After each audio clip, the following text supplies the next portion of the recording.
Hey guys, I'm Ben Harber. I'm here with Jeff 7 Demo 7. I'm taking over his channel. That's right. Perfect. Dude. And we're going to sit here and talk. He called me up, or did I call you? I don't remember. We called each other. Because we want to talk about airplanes. So that's what we're going to do. Thanks.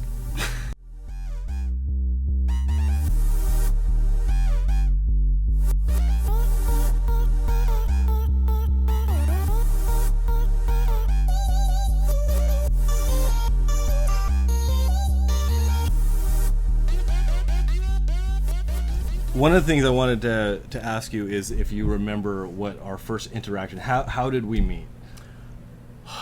I remember the first... I'm going to put my hand in front of this camera. It's okay. Just punch it. I remember the first flying meet we had was when we met up to fly DLGs. Yeah. I don't remember how we met before that, like how we connected in the RC. Was it on? I think what it was. RC groups. I think it was on one of the RC groups threads, or possibly on Facebook. I remember I was asking about DLG technique, and you're like, "Hey, I'll come out and that's right, and help you out." And that's one thing about Ben is like he's super helpful. Being in the RC community, and he's one of those guys. You're a bit like me, where you're just happy to help out people. So that's So definitely. And that's got to be about like a year and a half ago, I would think at least. I can't count. Just and by the way, that video did really good. I don't know if you've ever went back and looked at it, but it's got quite a few views, and people are like that's good technique, and I learned so much from this video. So I mean, it was a learning experience for me. That's good. But and do you still have that plane? I don't.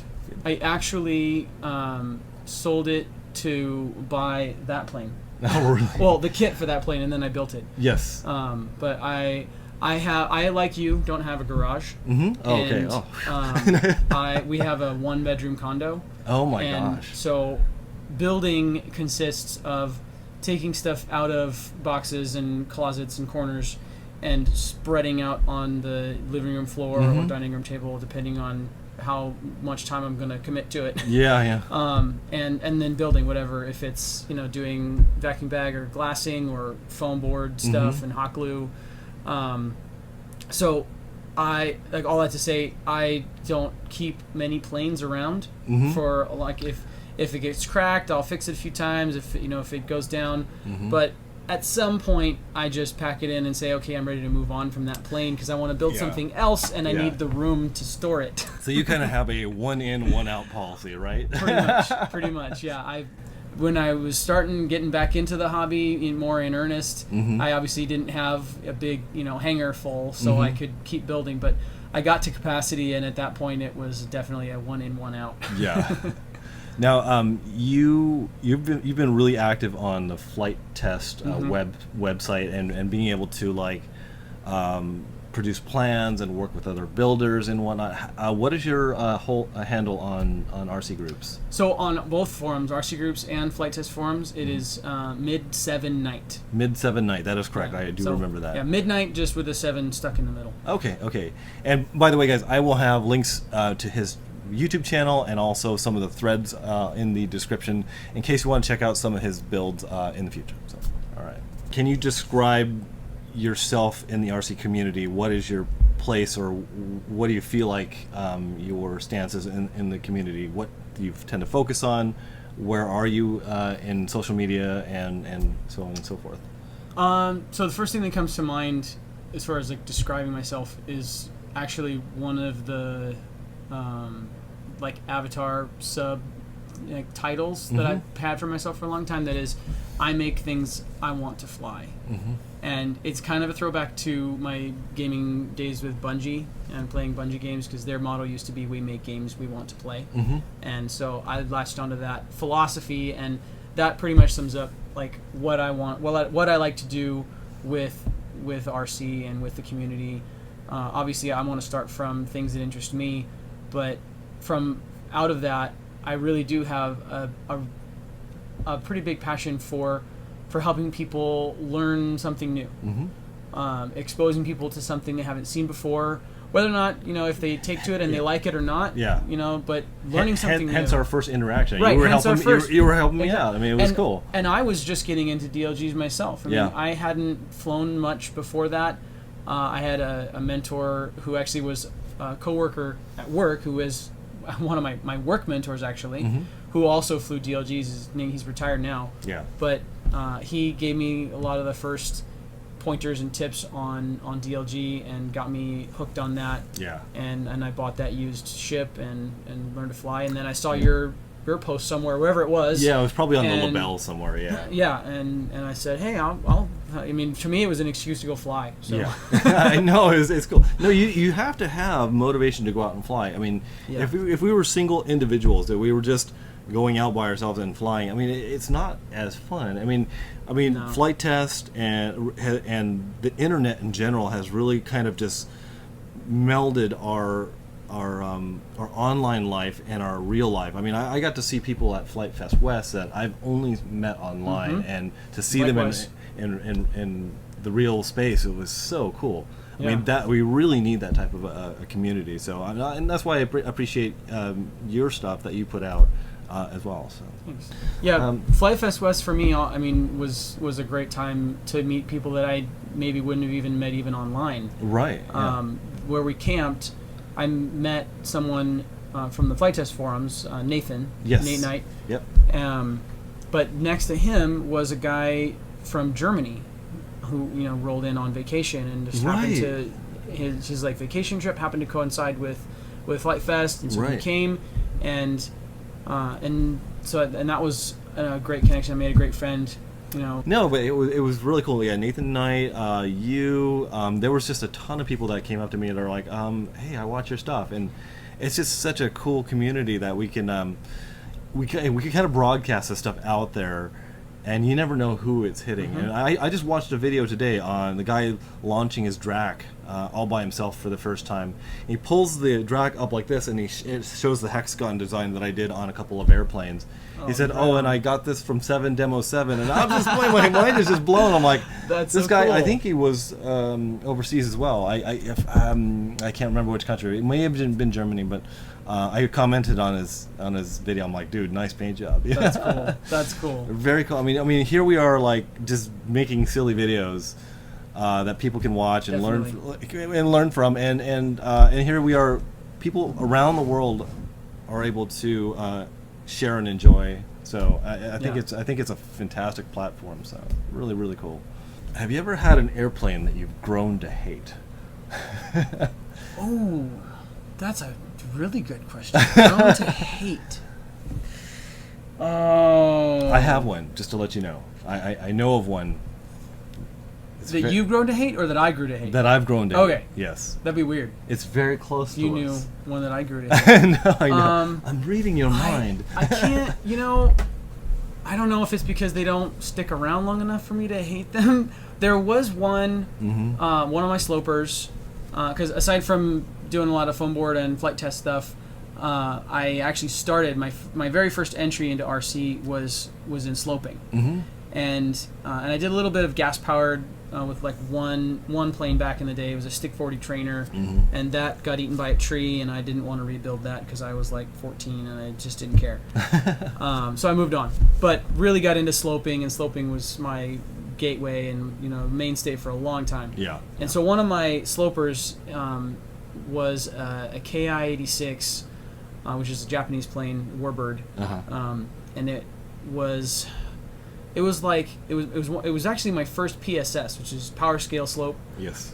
Those are the big heavy lead sleds that go super stinking fast, and that was my first or second PSS ship, and it quickly became my beater, and I loved it because I didn't care about it. Like, I didn't care if it got beat up, because landing PSS planes is always a crapshoot. Flying them is dicey. I mean, when you chuck an airplane off a cliff, you've got to make peace with the fact that it may not come back. That's right. Yeah. And I was okay with that, but I still loved flying it. But after a point, I think it was like maybe the third or fourth time I was faced with repairing it from a pretty serious landing. Yeah. That's when I was just like, I am done with this plane. Yeah. And I pretty much just gave it to someone else on the forums. I think he maybe gave me $20 for it. Right. Or maybe more. I'm sorry if I'm misquoting and he's watching. Liar. It was pretty much like, just you deal with this now. I have had the same experience with an airplane that's right up here. You guys might not be able to see it, but that is the mini Skyhunter, not the micro Skyhunter, the big Skyhunter fine plane, the micro Skyhunter fine plane. This plane here is just a tip stalling maniac. that is. And one of the reasons why is every time you've got to take off the wings, there's 4 screws that you got to take off. Sometimes the little bolts that hold the screws in fall off. Then you've got to go and run and retrieve it. And it was just not worth it. I put so much energy into it, and it just flew like crap. Yeah, horrible. Sometimes, sometimes you got a lemon, and you just got to move on. And Yeah. You have the one in, one out principle, but you can only fly one airplane at a time, and your time becomes very valuable as you get, in general. But as you get older too, your flying time gets like this, and you want to fly something really great. Hence the mini Drac for me. For you, you're flying these crazy EDF jets. I'm getting into a jet craze. I've got jet fever, and still with the PSS. And so this one here, this is my model of an A4 Skyhawk, and this one started actually before Flite Fest East last year. Oh wow! I posted a thread on the Flite Fest forums titled, quite literally, "I want to fly an A4 at Flite Fest," and I had intended to try and start a A4 craze to maybe get other people to build them, so we could do a Blue Angels formation thing at Flite Fest East. That didn't ever pan out. But what happened was I designed this up. I drew up plans. I modeled it in CAD and then made some plans for myself. Oh, wow. And when I started it, I wasn't sure if it was going to be a tractor prop or an EDF. Obviously, the A4 is a jet. Right. But at that point in my building career, I hadn't done any EDF building. Right. And I think I flew one EDF jet, and it was another conglomeration monstrosity. But so I quickly I said to myself, I'll just I'll finish the plans out, and it doesn't matter really what goes on inside. I just hacked the nose off and put a tractor prop on it. Actually, my first one was a folding prop because it's a belly lander. It's it doesn't have landing gear. Yeah. I can't remember the last plane aside from the C-17 that actually had landing gear. So I just hacked the nose off and made it a tractor prop for simplicity. Yeah. Because the main point of me building this model or designing it was to take something to Flite Fest East, which I was going to be flying to with my wife and son. So I was not going to be able to truck a bunch of planes and stuff already built. I was going to have my box with transmitters and a shoulder bag full of batteries, and everything else sharp and pointy and hot and gluey was going in the checked luggage. Right. And then hopefully all that would everything made it there fine, and I didn't have any scares from security based on the batteries. It actually went very smoothly.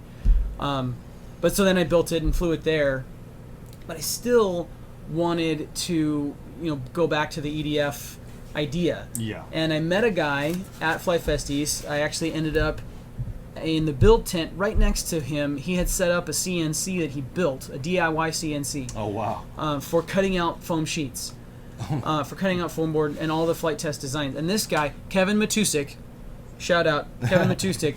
That dude's awesome. He designed a plane called the Raiden, and that's a great foam board plane as well. And I helped him put an EDF in it, which is kind of where this sort of came together.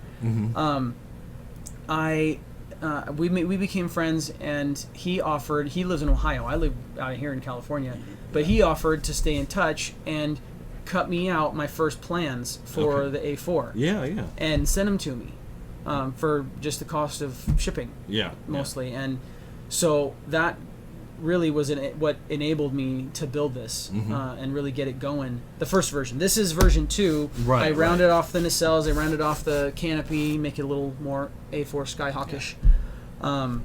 And yeah, it kind of just it really, pardon the pun, it took off from there. Yeah. It's it's got the 70 millimeter EDF mounted right here, and you can see where they mount. That's the yes. the hard points or sort of cradle for the fan, and then it's got a thrust tube going out the back. And the rest of this, I mean, it's just a big cavity for stuff and stuff in. And version 1, I did not think through battery placement. Pro tip, do that. So on version 1, I cut a giant hole right here out of the belly to put the battery in. And so every time you want to put the battery in and fly, I take a piece of tape off and open up this belly hole. Right, yeah. So that's got to be a huge issue. On this one, you just open up the nose, and it's a little bit of hand-arm gymnastics, but you just shove the battery, and it just slides underneath the fan over the wing, and held up in Velcro, and it's good to go. Yeah, I apologize if anyone has fallen asleep. You can wake up now. I'll be less boring. But I get real techie. I get real passionate about this. This is good, dude. I'm cutting that out. I get real passionate about stuff that I've learned. Yeah. Because if I've learned it, then chances are someone else hasn't figured this out yet. Someone and else they has can the learn. same questions that you do. Exactly. So and like, someone else might have a passion for jets. I mean, and if not, they can take this information and put it towards a different project. So you gotta be happy, right? Like I said, you can only fly a certain amount of airplanes. You want to be happy with what you're flying. Yeah. So that's cool, dude. Damien, the guy who flew that linked four plane wing. The guy, he had the real pointy and he had that real pointy EDF. He just built one. Okay. So he's got one flying already, and there's a couple other guys on the Flite Test forums that are building one as well. Nice, yeah. But then I met Nathan, right? Nate Knight. So I met Nate Knight. Of course. And I'm gonna swap jets here real quick. Nathan, by the way, everyone loved your 90-inch wing. Dude. It was amazing. I mean, to see it in pause on the film, jets talk for a second. To see it on film for on Flite Fest, and to see it on I'm still editing my Flite Fest West video. The video doesn't give it justice. It is so massive and so cool. The thing weighed 50 pounds when it flew overhead. Just kidding. No, it was heavy. It was heavy, but my arm throwing it. It's because we don't work out anymore, man. Oh.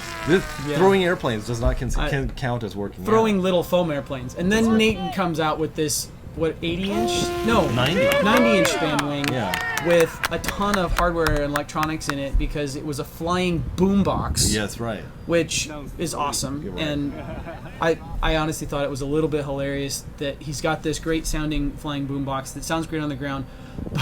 But the prop was so stupid loud he couldn't hear it unless he throttled down and was just cruising along. It still sounded awesome. He'd glide into the flight line, rickrolling everyone. He would have to turn off his motor and glide. Never gonna give you up. Yeah, never gonna. I brought Nathan because he had an F5 sloper that he brought, because we had talked about maybe going and sloping somewhere up north, and that didn't pan out. But he had this F5 sloper, and then he posted about it after getting home that he wanted to build a lightweight version out of foam board. Okay. So he posted pictures of his sloper, his already built EPP. Tell us what F5 sloper means. F5. This is an F5 Tiger 2, depending on. Oh, okay. So this is an F5. If you guys were lost there, I was too. So F5 sloper. So F5 model of it's a slope version of the F5 jet. And so. And that flies great as a sloper, but it's a little bit on the medium heavy side. Yeah, so it's not a light sloper. Yeah. Really cool. For light wind.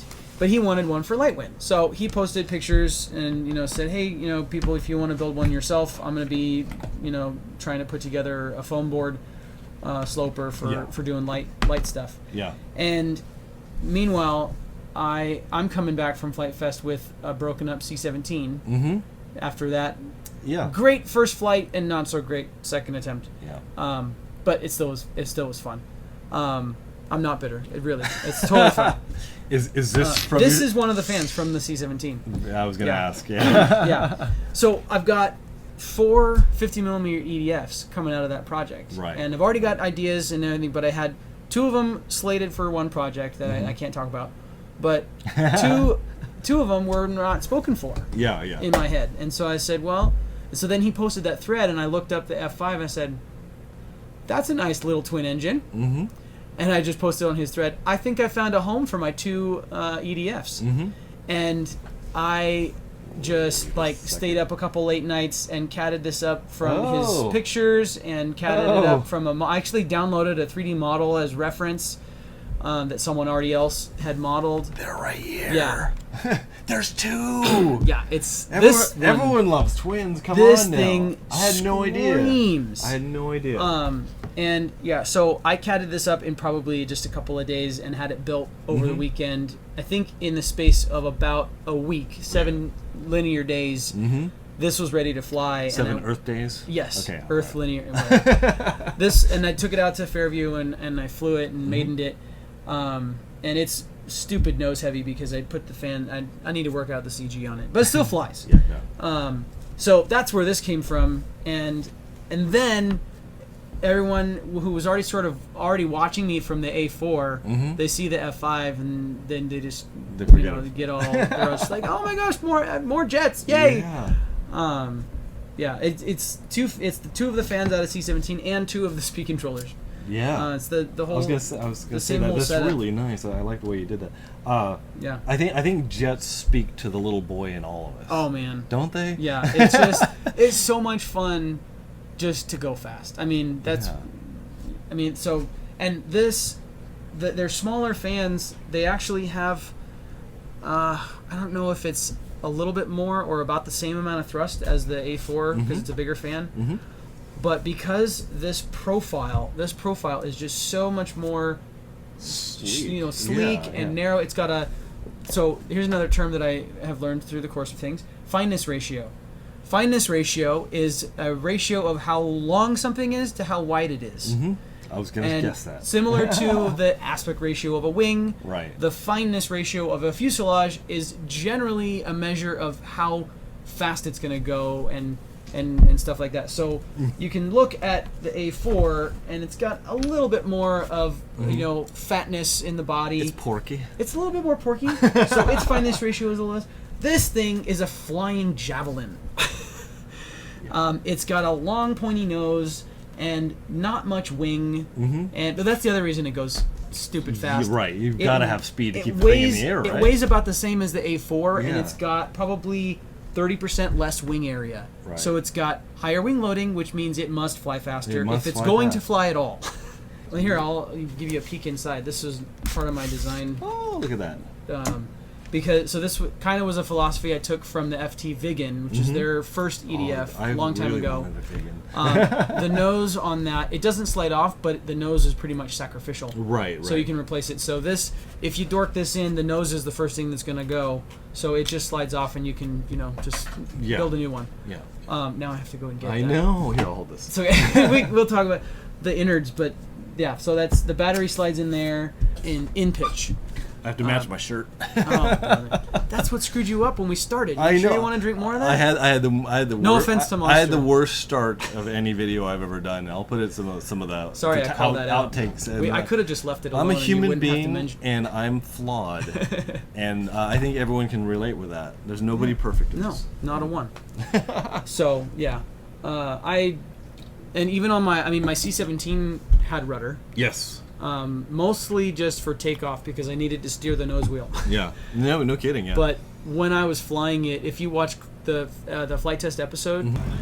Hey, welcome to Flite Test. I'm Josh, and this is Josh. Hi. Now we are here at Flite Fest West 2017, and we got our friend Ben Harber on that covers it. Yes. If you look closely, you'll see some terribly uncoordinated turns with the tail kind of sliding out, and then the window. I don't think anybody cared about that. No.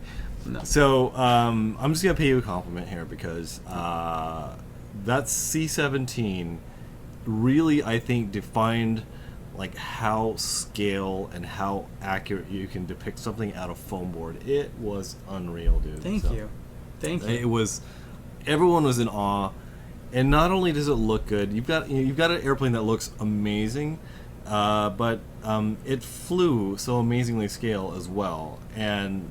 It's. To be fair, it was a little fast. It's sad to me that it is in pieces now. But I mean, that would be like a trophy piece for me. Yeah. I mean, it was really cool. Really. I mean, I might be more sad that it went into pieces if I had a place to put a trophy plane. oh well, it could have stayed But, here in the lab. It's true. Let's talk about the C-17 crash just a little bit. Okay. So I approached Ren. Scratch that. I was sitting in our camp. Mm-hmm. I just finished repairing it after my first couple failed attempts at takeoff, because I was trying to take off without the landing gear. Oh, okay. And that just was not working. Okay. Because the geotex was smooth. Yes. The ground underneath was not. Right. It's all bumpy. So it just was not smooth enough to get off the ground without gear. And in hindsight, I should have just left the gear on and flown and had a good time. But whatever.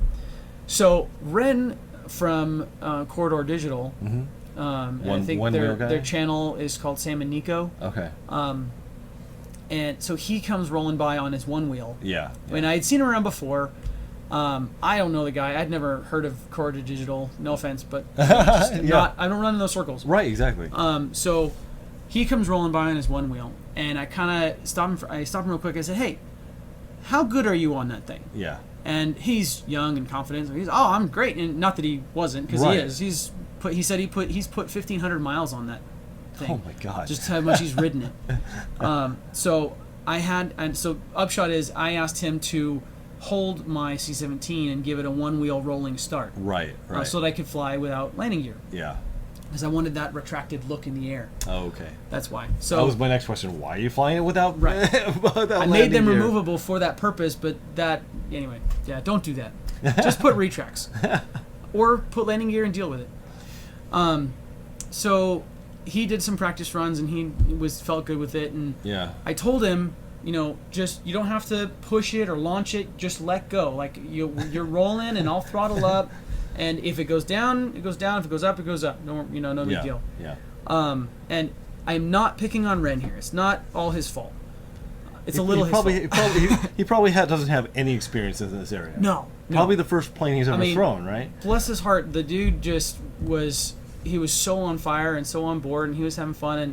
And and so he rolls down the runway, and a gust of wind kind of hit him as he got towards the end of the runway. The last bit. And I was full throttle. I had flaps down. I had elevator, but it kind of knocked him, and I think it made his right arm push a little more than his left arm, which gave it a nose down attitude. Right. Which is why I'm not picking on him, because stuff happens. It's all in good fun. Yeah. So mostly I think that's why it went in. Yeah. But stuff happens. I mean, look at that. Look at the episode that FT put out. And I know. It's like I'm putting that in my archive. I'm saving that. Dude, I've got my maiden footage. That's golden, man. From when my dad came out with me and we flew the first time. So I've got plenty of memories. I've got tons of pictures of the thing built. It's my screensaver at work. My desktop background is a shot. I took a shot of it at work on the asphalt in the early morning. And I put the camera on the ground, kind of looking up at it with the building in the background. And the thing looks, if you glance at it, you'd think it's the real thing. It's really cool, dude. It's fun. Have you seen that? The LaBelle? No, the green one. That was Is that a sloper? That's a sloper. That was I was looking at that. Yeah, that was given to me by it's the same guy that I blanked on that I gave. Okay. Mr. So-and-so. Mr. Pollitt. There you go. I haven't taken this out in a while. Oh my goodness. You could fly this on a frog's fart. Well, he gave it to me. He said it needs some nose weight. It doesn't have the battery pack in the nose. Okay. And actually, that yellow battery pack that was sitting around here. That's actually. But this is so. Isn't that cool? Well, he gave it to me. He's like, you should put it in because he has it. Don't put a motor in it. Him and his brother made the same exact plane, and they're slopers. And he put a motor on his, and it flies decently. Sure. It really is pretty. It'll fly good, but this has just got such. Obviously it's span stretched and for slope scale. Ozzy is his name. Ozzy got my twister. This is Ozzy's, and Mario out in Florida. Awesome. You guys are freaking awesome too. This has just got such a nice presence. They've handmade these things at slope scale as it is. This is just this is beautiful. It's really And cool. I'm sure, I mean, talk about fineness ratio. Look how slender that fuselage is. I know, dude. I mean, this. Have you sloped it? Have you flown I it? haven't flown it. We got to get this in the air. Okay, all right. We got to get this in the air. We got to either, you know what? We can. We'll have to head up to Lily's for this thing. Yeah, we'll go to Lily's. I'll let you. I'll buddy off of me for one day, and we'll fly it. Somewhere along the line, I came across Flite Test. Yes. And in their early days, like right. early when it was. I just think you and I YouTube. probably hit Flite Test probably around Yeah. the same time. And I loved what they were doing. I just loved their passion and mission for building easy, building cheap, building quick. Yeah. Like, get an airplane, get in the air. Yeah, you have to do some upfront cost with the electronics. Mm-hmm. That's an investment, but that's true of any part of the hobby. Right. But the great thing about doing, silly foam planes, as they call it, like these, right. you make that investment, but then you can put that in anything. You can put that Right. in any other plane. Yeah, you crash it, you rip out the electronics, you put Exactly. it into your next project. And so the years of doing that is probably why I took my C-17 crash so well. Yeah. Because I knew I could build something like this. That's right. Yeah. So yeah, I kind of missed the boat when I went to Flite Fest. I was like, I'm gonna go and fly, and for whatever reason, I've been on watching Flite Test for years, and I think I put in the back of my mind that it's all about building and kind of like being together and building. I forgot all about that, and I brought all my planes. I'm like, I'm gonna go and fly. So next year, I built a foam board toothbrush for one of my right. I saw you post with that. one of my old Halloween costumes. It's not here. It's actually at a dental office. Oh, ha. So, and it's quite big. It's probably like 2 foam boards long. Uh-huh. So I'm gonna build a flying toothbrush for next year. That's awesome. So I'm gonna bring something that I'm gonna create, and just for fun, because I totally missed out on that aspect of it. I was there. I was flying my drag. I was flying all the other stuff, and I just and I do have my Flite Test Arrow that I was flying combat, which was really fun. But silly me, I didn't build anything, and I didn't bring anything that I built. I'm like, I gotta get with the program, man. So anyway, I'm gonna roll my profession in with my building skills. I'll be there with a toothbrush. That's awesome. But even though you didn't build, you still got. I mean, there's still a great Flite Fest experience to be had. Man. I mean, Yeah. seeing what other people are building. I was actually just talking to my dad about this on the phone earlier today, because my dad doesn't fly at all. Right. And I brought him I like hanging out with my dad. Maybe I'm weird, but No, that's okay. We go way back with airplanes. Right. He has his pilot's license. We both work in aerospace. My grandpa actually taught both of us to fly. My grandpa was a flight instructor. Oh man. And my dad was my grandpa's first private pilot student, and then he went on to teach. He only taught instructors. He taught people to teach to fly. But I was his last private pilot student. Cool. And anyway, so we have a long airplane-y history. Yeah. So obviously I wanted him to come, but he doesn't fly. But he still had a blast. Yeah. Walking the flight line, walking the demo hall, where people were building. I mean, watching the multi-GP race course was nuts. Right. I mean, I've seen a little bit of footage online, but seeing people's recorded footage is not the same as watching the race happen and watch these little gnat of an aircraft just on rails, just zip around this. I'm just like, how? What? Where? Did? I just I've tried. Good thing there's a camera inside because you can't see it otherwise. I've tried racing before, and my reaction time is just not what it was. I think it's a young man's game. Yep. I can play acro video all day games. long, but man, you get me close to the ground and try to get through gates. I mean, I can do it, but I think I would have to really dedicate all my time to doing that, which I can't. So yeah, but and that's what I they still do. love it as it is. But I mean, going back to your point though. My experience at Flite Test was just, it really taught me about, I knew this before, but it really hammered home the fact that community is what it's all based around. Yeah. And this is like the only way we can really get a lot of people in the community together at one time and to share and bond and flying into the night, Yeah, and building crazy stuff. I love their core mission of, I forget what they've got a nice, A mission broken down statement. mission statement. I don't Yeah, know what yeah, it is, yeah. but the gist of it is, they want to get people in the air, they want to get people flying, but it's actually not just about airplanes. Like Right. they're about bringing people together to make memories. That's right. And whether that is family members or friends or people that don't know each other that become friends or family members, Right. they're all about giving people the vehicle to make memories and have stories to tell. Yeah, and, or and, bond- and just make bond, those yeah, experiences. yeah. Have those experiences that you can only have with those personal interactions. And that's First person view. that's what I love. Yeah, that's what I love. Your about eyeballs. them. Yeah.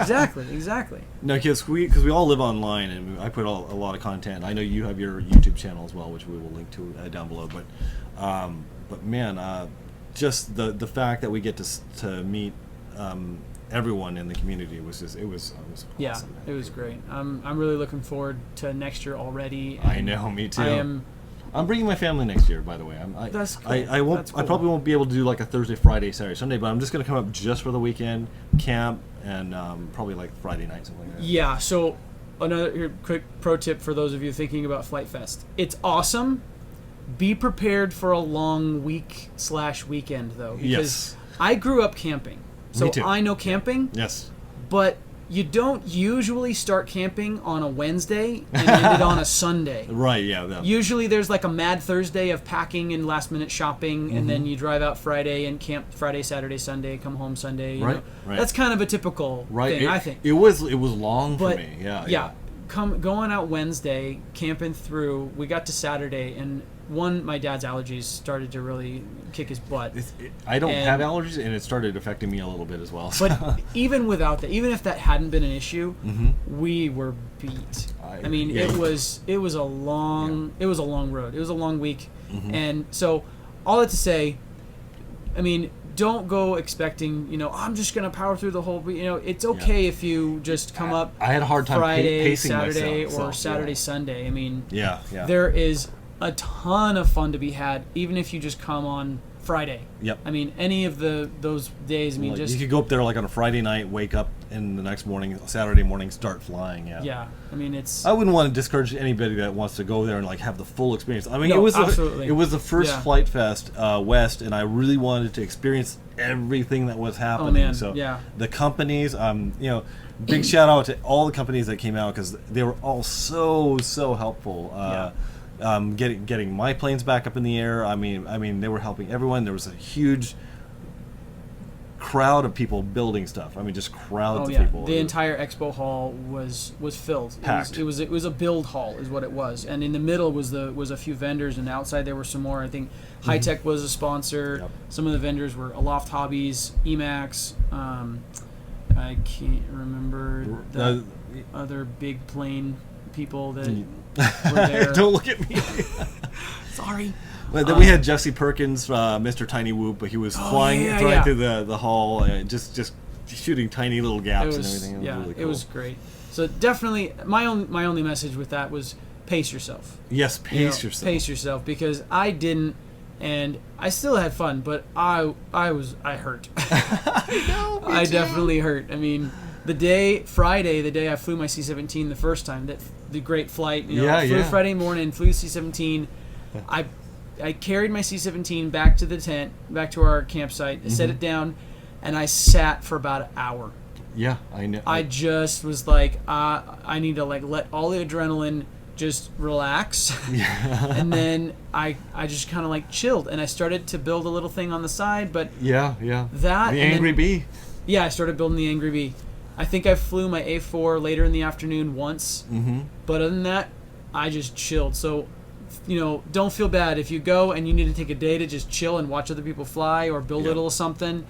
Pace yourself. You're still gonna have fun. I had a day where I just took a nap, and as you guys, That's what I should have done. As you guys know, it was Saturday morning is when I got to go up to the Team Legit Ranch, That was a sweet video. where we got to do some mountain flying, and that was enough. I mean, it was only one flight with maybe 5 minutes of another flight because we got shut down. It was one 40-minute flight. All that footage. I mean, we had just an amazing amount of fun, in just that spot. And I was pretty much done for that day. I had such an adrenaline rush from that, and I think anyone would. But I think I went on to like fly my drac, and I crashed it. I was like, okay, well, I shouldn't have done that. I crashed it into a tree again. Oh, hindsight, dude. Thanks for coming to my office, man. My pleasure. Thanks for having me. I'm hoping to do some more of these. So if you guys are local to Southern California, or if you're going to be in the Southern California area, look me up. I would love to get interviews with lots of people in the community, whether you're quads, whether you're airplanes, or slopers. We don't like slopers. Oh, no, I'm just kidding.